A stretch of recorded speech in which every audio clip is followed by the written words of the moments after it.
میرا پروگرام بنگال اور وسطی بھارت کے علاقے سے نکل کر بمبئی پہنچنا تھا۔ بنگال دلی کا علاقہ میرے لیے خطرے کا باعث بن سکتا تھا۔ بمبئی وہاں سے کافی دور تھا اور وہاں سے میں غائب ہو سکتا تھا، مگر میرے پاس ایک پیسہ تک نہیں تھا۔ کھانا مجھے لالا جی نے کھلا دیا تھا۔ میں نے بغیر ٹکٹ آگے سفر کرنے کا سوچ لیا تھا۔ ایک کلی سے بمبئی جانے والی گاڑی کے بارے میں معلوم کیا تو اس نے بتایا، یہاں سے بھوپال جانے والی ٹرین پکڑو، بھوپال سے تمہیں بمبئی ایکسپریس مل جائے گی۔ کلی نے مجھے یہ بھی بتا دیا تھا کہ بھوپال جانے والی گاڑی کون سے پلیٹ فارم سے روانہ ہوگی۔ میں اس پلیٹ فارم پر آ کر کونے میں ایک سٹال پر کھڑا ہو گیا۔ دوپہر ڈھل رہی تھی کہ بھوپال جانے والی گاڑی آ گئی۔ میں بغیر ٹکٹ اس کے 3rd کلاس والے ڈبے میں سوار ہو گیا۔ یہ بھی بڑا لمبا سفر تھا۔ سارا راستہ مجھے یہی دھڑکا لگا رہا کہ ٹکٹ چیکر آ گیا تو میں مصیبت میں پھنس جاؤں گا، مگر خدا کا شکر ہے کہ بھوپال تک کوئی ٹکٹ چیکر ہمارے ڈبے میں نہ آیا۔ بھوپال گاڑی رات کے وقت پہنچی تھی۔ مجھے بھوک محسوس ہو رہی تھی۔ یہاں سے مجھے گاڑی بھی بدلنی تھی اور بمبئی ایکسپریس پکڑنی تھی۔ بھوپال میں مجھے مسلمانوں کا کلچر اور ثقافت نمایاں طور پر نظر آئی۔ میں نے سوچا کہ کسی مسلمان بزرگ سے کچھ پیسے ادھار پکڑ لیتا ہوں، بعد میں دیکھا جائے گا۔ وہاں کئی مسلمان آ جا رہے تھے۔ میری نگاہ ایک بزرگ پر پڑی جنہوں نے اچکن پہنی ہوئی تھی، ہاتھ میں چاندی کی موٹھ والی چھڑی تھی اور وہ کلی سے سامان ٹریلر پر رکھوا رہے تھے۔ خشخشی سرشڑی داڑھی تھی جس میں سفید بال کثرت سے اگے ہوئے تھے، سر پر مخمل کی ٹوپی تھی، خاص بھوپال کے لگ رہے تھے۔ کلی ٹریلر پر سامان رکھ رہا تھا۔ وہ بزرگ قریب کھڑے چھڑی سے سامان گن رہے تھے۔ میں نے ان کے قریب جا کر سلام کیا تو انہوں نے میری طرف دیکھے بغیر وعلیکم السلام کہا اور سامان گننے میں مصروف رہے۔ سامان گننے کے بعد انہوں نے میری طرف سر سے پاؤں تک دیکھا۔ میری حالت بالکل فقیروں والی ہو رہی تھی۔ کہنے لگے، بیٹا بھیک مانگنا کوئی اچھی بات نہیں، تم نوجوان ہو، کوئی کام کیوں نہیں کرتے؟ انہوں نے مجھے فقیر سمجھا تھا۔ میں نے کہا، جی کوئی کام نہیں ملتا، آپ مجھے 5-7 روپے دے دیجئے، میں بمبئی جا کر کوئی کام تلاش کرنا چاہتا ہوں۔ بمبئی ہی کیوں، بھوپال کیوں نہیں؟ جب نوکری کرنی ہے تو بمبئی میں ایسی کیا خاص بات ہے؟ میرے ساتھ چلو، میں تمہیں نوکری دلاتا ہوں، چلو آؤ۔ میں نے سوچا کہ اس آدمی کے ساتھ چلے چلتا ہوں۔ یہ مسلمان نیک بزرگ ہے، اگر مناسب معلوم ہوا تو اسے ساری داستان بیان کر دوں گا۔ بہت ممکن ہے یہ آدمی مجھے بمبئی کسی بحری جہاز پر بٹھا سکے۔ آدمی اثر و رسوخ والا ہے، میں نے سوچا۔ ٹھیک ہے جناب، مجھے منظور ہے، مگر میرے پاس ٹکٹ نہیں ہے۔ میں ٹرین میں الہ آباد سے بغیر ٹکٹ سفر کر رہا تھا۔ بزرگ کہنے لگے، کوئی بات نہیں، میرے ساتھ آؤ۔ گیٹ پر ٹکٹ چیکر کھڑا تھا۔ اس نے بزرگ کو دیکھ کر ہاتھ جوڑ کر بڑے ادب سے پرنام کیا۔ بزرگ نے اس کی خیریت پوچھی اور میری طرف اشارہ کر کے کہا، یہ میرا نیا ملازم مجھے لینے آیا تھا۔ سامان کا ٹریلر پہلے ہی باہر نکل گیا تھا۔ اس کے بعد میں بھی صاحب کے ہمراہ بھوپال اسٹیشن سے باہر نکل آیا۔ باہر ایک رئیسی تانگا کھڑا تھا۔ سائس نے آگے بڑھ کر جھک کر انہیں سلام کیا اور کہا، حضور سامان دوسرے تانگے میں رکھوا کر کوٹھی بھجوا دیا ہے۔ شاباش، چلو اب ہمیں بھی گھر پہنچا دو۔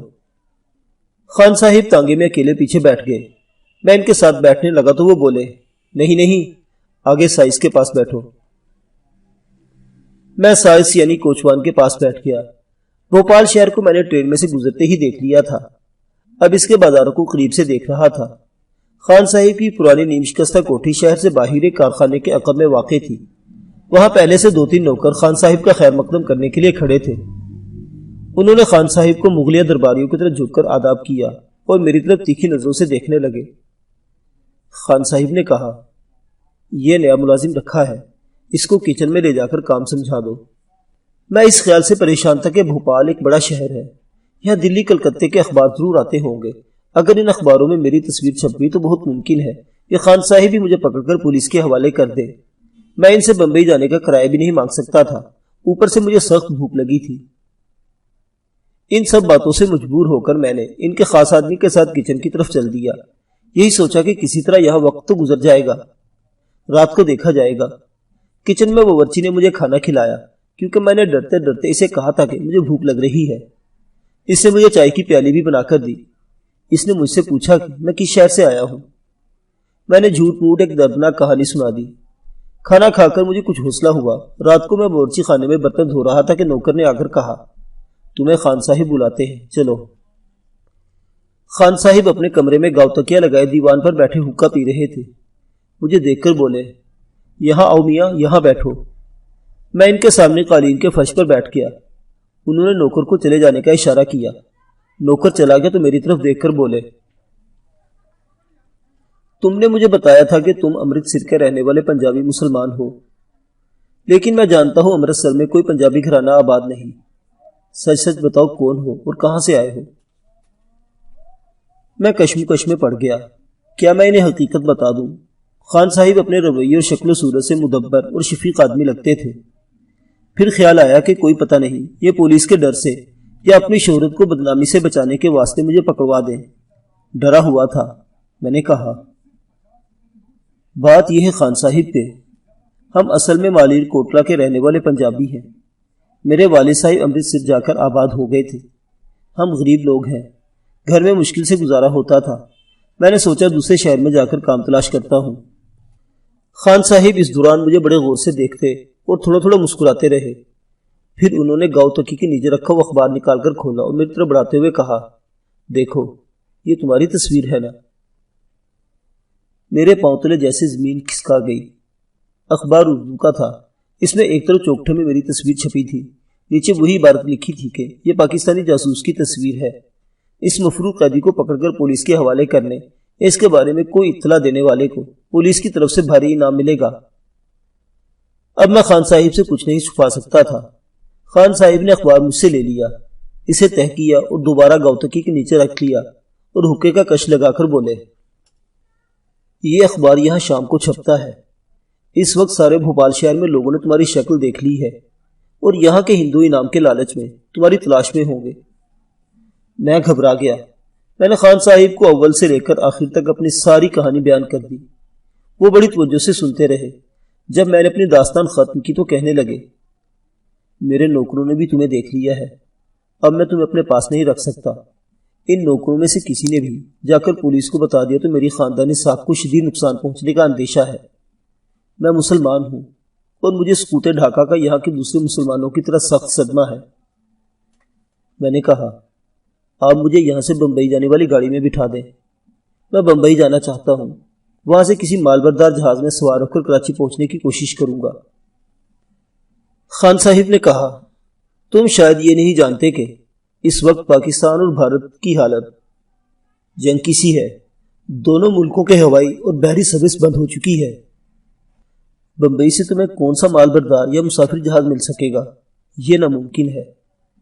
میں نے مایوس ہو کر کہا، تو پھر آپ مجھے بمبئی جانے کا کرایہ دے دیجئے، میں بمبئی پہنچ کر پاکستان پہنچنے کی کوشش کروں گا۔ اگر پاکستان نہ جا سکا تو کسی جہاز میں بیٹھ کر دبئی جانے کی کوشش کروں گا۔ دبئی پہنچ گیا تو پاکستان جانا آسان ہوگا۔ خان صاحب کچھ سوچنے لگے، پھر بولے، اس وقت رات ہونے والی ہے، بھوپال سے بمبئی کی طرف ایک گاڑی رات کے 11:15 بجے چھوٹتی ہے، میں تمہیں کچھ روپے دیتا ہوں، تم یہاں سے نکل جاؤ۔ اس کے بعد وہ اٹھے، الماری کھول کر اس میں سے بٹوا نکالا، بٹوے سے 10 روپے کے 4 نوٹ نکال کر مجھے دیے اور کہا، یہ تمہارے لیے کافی ہوں گے، میں اس سے زیادہ تمہاری مدد کرنے کی پوزیشن میں نہیں ہوں، ہم اب صرف نام کے نواب رہ گئے ہیں۔ میں نے انڈین کرنسی کے نوٹ لے کر ان کا شکریہ ادا کیا اور اٹھ کر جانے لگا تو انہوں نے مجھے روک لیا۔ ٹھہرو، تم پہلے کبھی بمبئی گئے ہو؟ میں نے کہا، بہت پہلے صرف ایک بار گیا تھا۔ خان صاحب بولے، بمبئی میں ایک علاقہ ہے جس کا نام اندھیری ہے، کیا یہ نام تمہیں یاد رہے گا؟ میں اپنے ہاتھ سے ایڈریس لکھ کر تمہیں نہیں دے سکتا، اگر تم پکڑے گئے تو میرے ہاتھ سے لکھا ہوا ایڈریس میرے لیے مصیبت پیدا کر سکتا ہے۔ میں نے کہا، جی مجھے اندھیری نام یاد رہے گا۔ خان صاحب نے کہا، اندھیری کے علاقے میں ایک سڑک ہے جس کا نام کالج روڈ ہے، اس روڈ کا نام ابھی بھی ذہن میں بٹھا لو۔ کالج روڈ پر پہنچ کر تم کسی دکاندار یا ایرانی ہوٹل والے سے صوفی عبداللہ کا پوچھ لینا، وہ تمہیں صوفی صاحب کا پتہ بتا دے گا۔ صوفی صاحب میرے پرانے دوست ہیں، انہیں ساری بات بیان کر دینا، وہ تمہارے لیے ضرور کچھ نہ کچھ کریں گے۔ اب خاموشی سے اسٹیشن کی طرف نکل جاؤ۔ میں نے خان صاحب کا دوبارہ شکریہ ادا کر کے ان کے پرانے مکان کی پچھلی جانب سے سڑک پر نکل آیا۔ رات کا وقت تھا، سڑک پر کہیں کہیں روشنی تھی، ٹریفک بھی نہ ہونے کے برابر تھی۔ مجھے چوک میں ایک رکشہ مل گیا، میں اس پر بیٹھ کر ریلوے اسٹیشن پہنچ گیا۔ ہر قدم پر خطرہ تھا۔ اسٹیشن پر میں اندھیرے میں لوگوں سے چھپتا چھپاتا ٹکٹ والی کھڑکی پر آیا۔ میں نے جیب سے رومال نکال کر سر پر باندھ لیا تاکہ کوئی شکل تبدیل ہو جائے۔ بمبئی کا ٹکٹ خرید کر میں پلیٹ فارم پر آ کر آخر جدھر اندھیرا تھا ایک خالی بینچ پر ایک طرف ہو کر بیٹھ گیا۔ اخبار میں چھپی ہوئی تصویر نے مجھے بے حد پریشان کر دیا تھا۔ جس اخبار میں میری تصویر چھپی تھی وہ بھوپال شہر کا کوئی غیر معروف سا مقامی اخبار لگتا تھا، مگر میں سوچتا کہ ہو سکتا ہے یہ اخبار بمبئی میں بھی جاتا ہو۔ جتنی دیر تک گاڑی نہیں آئی میں ذہنی کرب کے ساتھ بیٹھا رہا۔ ٹرین آ کر رک گئی۔ میں ٹرین کے ان ڈبوں کی طرف جاتے ہوئے گھبرا رہا تھا جو اسٹیشن کے بارونق سٹالوں کے آگے رکے ہوئے تھے اور جہاں مسافروں کی ریل پیل تھی۔ میں ٹرین کے آخری ڈبے میں گھس گیا۔ ڈبہ مسافروں سے بھرا ہوا تھا، اکثر سو رہے تھے، جگہ کوئی نہیں تھی۔ میں دروازے کے پاس ہی فرش پر سر گھٹنوں میں کر کے اس طرح بیٹھ گیا جیسے سونے کی کوشش کر رہا ہوں۔ جب تک ٹرین بھوپال اسٹیشن پر کھڑی رہی میری جان سخت عذاب میں پھنسی رہی۔ خدا خدا کر کے گارڈ اور انجنوں کی سیٹوں کی 2-3 آوازیں بلند ہوئی اور ٹرین ایک جھٹکے کے ساتھ بمبئی کی طرف روانہ ہو گئی۔ جب تک ٹرین بھوپال سے کافی دور نہیں نکل گئی میں نے سر نہیں اٹھایا۔ پھر میں نے مسافروں کا جائزہ لیا۔ تقریباً آدھے سے زیادہ سو رہے تھے، جو جاگ رہے تھے وہ بھی سونے کی تیاریاں کر رہے تھے۔ میں بیان نہیں کر سکتا کہ بھوپال سے بمبئی تک کا طویل سفر میں نے کس قدر ذہنی اذیت اور برداشت کرتے ہوئے طے کیا۔ خدا خدا کر کے ٹرین بمبئی کے مضافات میں داخل ہوئی اور بمبئی اسٹیشن پر آ کر رک گئی۔ بمبئی اسٹیشن پر کچھ بے فکری والا ماحول تھا، کوئی کسی کی طرف توجہ نہیں دے رہا تھا۔ میں اسٹیشن سے باہر نکل آیا۔ بمبئی کے آسمان پر بادل چھائے ہوئے تھے۔ بھوپال اور الہ آباد شہر والی سردی نہیں تھی۔ میں نے خالی ٹیکسی والے سے کہا، مجھے اندھیری جانا ہے، کتنا کرایہ لوگا؟ بیٹھو بابو، کیا ہے کہ اندھیری کا 20 روپے کرایہ لیتا ہے، تم سے 18 لے لے گا۔ میں ٹیکسی میں بیٹھ گیا۔ ٹیکسی بمبئی کے بارونق بازاروں میں سے گزرتی چلی جا رہی تھی۔ اندھیری کا علاقہ کافی دور تھا۔ ایک جگہ ریلوے لائن کا پھاٹک عبور کیا تو ٹیکسی دائیں جانب ایک سڑک پر آ گئی جس کی دونوں جانب اونچی اونچی عمارتیں کھڑی تھی۔ میں نے ٹیکسی ڈرائیور سے کہا، مجھے کالج روڈ جانا ہے۔ یہی کالج روڈ ہے، آپ کو کس نمبر کی چالی میں جانا ہے؟ ڈرائیور نے کہا۔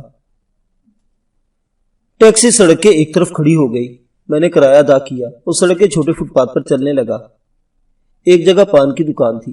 میں نے دکاندار سے صوفی عبداللہ کے بارے میں پوچھا تو دکاندار پان لگاتے لگاتے رک گیا، پھر ذرا آگے ہو کر سڑک پر ایک طرف اشارہ کیا اور کہنے لگا، سیدھا جائے گا، پھر داہنے بازو ہو جائے گا، آگے پارسی بلڈنگ آئے گا، اس کی چالی میں صوفی جی رہتے ہیں۔ میں آگے چل پڑا۔ جیسے جیسے دکاندار نے بتایا تھا ویسے ویسے چلتا ہوا ایک زرد رنگ کی بوسیدہ 2 منزلہ عمارت کے سامنے آ کر رک گیا۔ عمارت کی پیشانی پر انگریزی میں پارسی بلڈنگ لکھا ہوا تھا۔ عمارت کے آگے کچھ بچے کھیل رہے تھے۔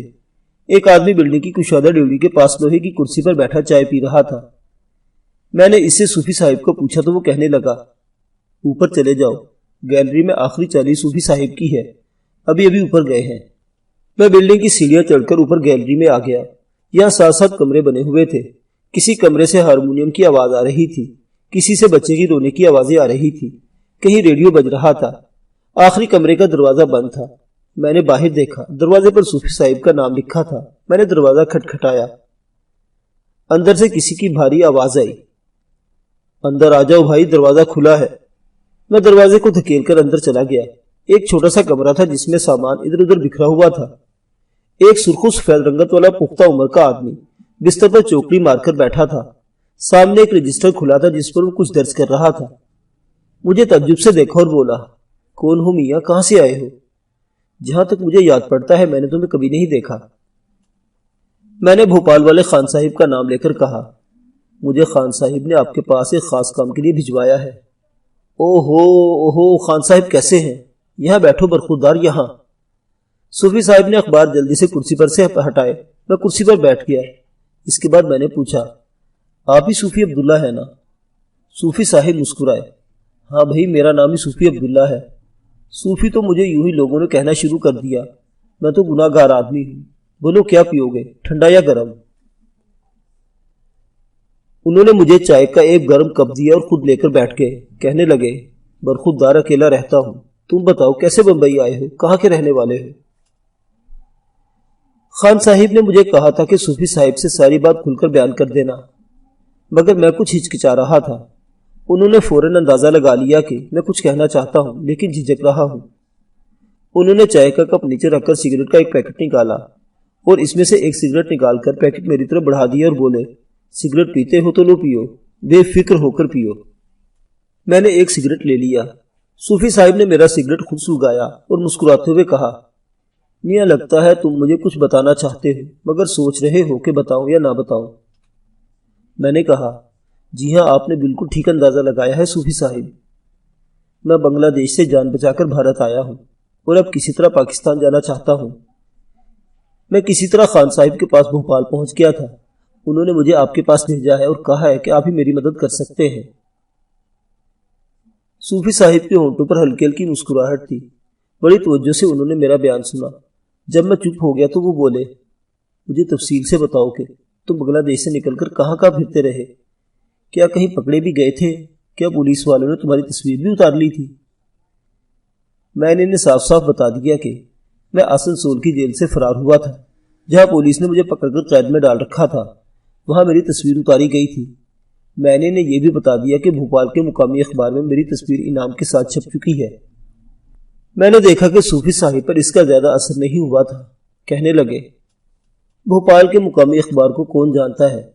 اگر تمہاری تصویر دلی کلکتہ کے اخباروں میں چھپی ہوگی تو فکر کی کوئی بات نہیں۔ یہاں دلی کلکتہ کے اخباروں کو کوئی نہیں پوچھتا۔ بمبئی ایک بہت بڑا اور انٹرنیشنل قسم کا شہر ہے۔ یہ بتاؤ، تم نے کچھ کھایا پیا بھی ہے یا نہیں؟